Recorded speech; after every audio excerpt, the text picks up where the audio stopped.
सभी दोस्तों को नमस्कार। मैं जगदीश यादव। आज हम लोग बात करने वाले हैं इलेक्ट्रिक पोटेंशियल के बारे में।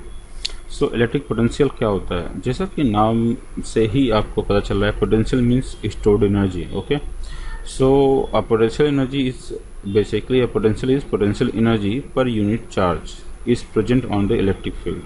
Okay, otherwise we can say that the energy which is being used to carrying that charge from infinity to a particular point where it experiences the electric field.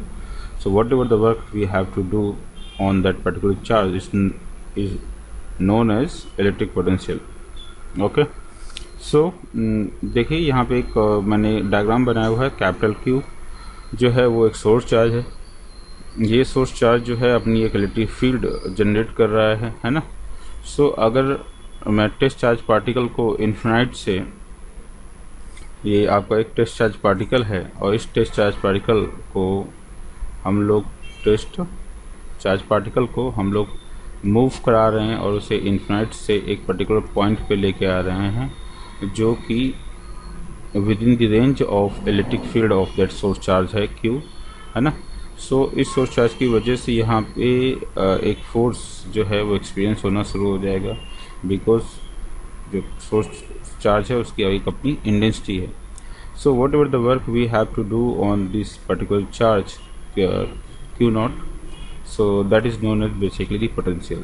Bye definition the formula is V equal to W upon Q naught or simply W equal to Q naught into V. W is basically the work done by the external or the energy which is stored, means conservative nature. Okay, next is basically the test charge particle, that is a Q naught, and V is basically the potential. Okay, and moreover here basically your capital Q is basically the source charge.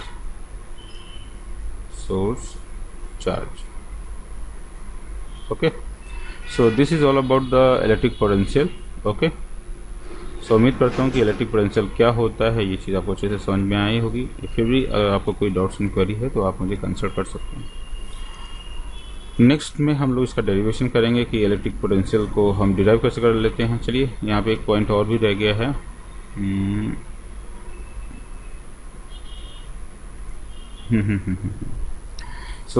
जैसा कि आप लोग जानते हैं कि V is equal to stored energy और work upon Q naught, U equal to PV and और simply we can say basically the change in energy, that is equal to change in potential into source charge. W equal to Q into V2 minus V1, or simply V2 is basically showing that work done on the charged particle is done by the external forces. Here U represent for the potential energy, V is test charge particle, and capital Q is source charge. As we know that this potential energy or potential is basically a scalar quantity, and the unit is basically volt or joule per coulomb, and the electric potential due to a point charge, जो कि derivation जिसकी मैं बात कर रहा था, Q at point R, that will be basically 1/4π0 Q upon R। देखते हैं इस चीज़ को हमने निकाला कैसे है। जैसा कि हम जानते हैं पोटेंशियल एनर्जी जो है वो एक प्रकार की वर्क होती है जो इन्फिनाइट से डिस्टेंस तक लाने में हमें किया गया है। वर्क जो होता है बेसिकली F इंटू आर होता है। इलेक्ट्रोस्टैटिक फोर्स जो होता है 1/4πε0 Q small q upon R square into R. R से आर कैंसिल हो जाएगा। Finally we got that U equal to 1/4πε0 capital Q small q upon R। This is basically work. Okay, and as you know that V is basically the V is basically the U upon Q. Finally we got the formula this. Okay, आप इसको इस तरीके से आप समझ सकते हैं।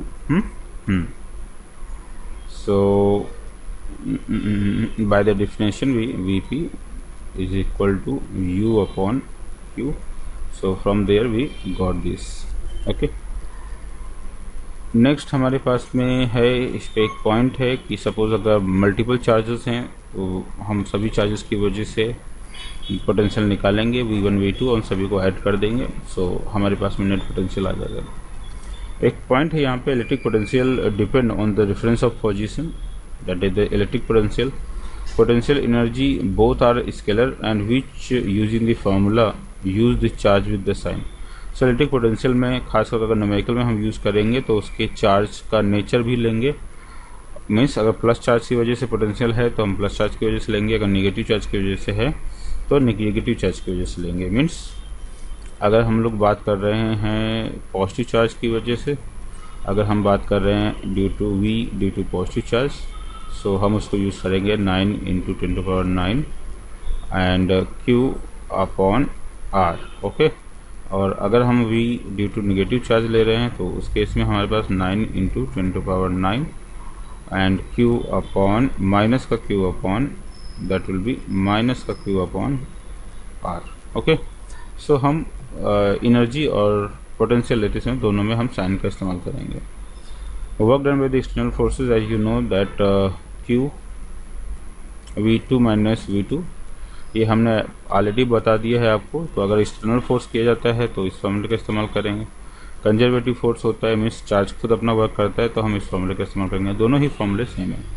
So electric potential में कितने प्रकार से वर्क हो सकता है ये भी आपको पता चल गया. इलेक्ट्रिक पोटेंशियल में जब हम न्यूमेरिकल सोल्व करेंगे तो उसमें हम उसके चार्ज की साइन को भी कंसीडर करेंगे. अगर मल्टीपल चार्जेस की वजह से है तो हम क्या करेंगे, सभी चार्जेस की वजह से पोटेंशियल निकालेंगे इंडिविजुअली और उन सबको ऐड ऑन कर देंगे, जो कि superposition of electric potential represent करता है. डेरिवेशन हमने आपको बता दिया, दैट इज़ V = W/Q या U = W/Q. U की वैल्यू हमने निकाल ली और फिर हमने डिफरेंशियल के अकॉर्डिंग फॉर्मूले में पुट कर दिया.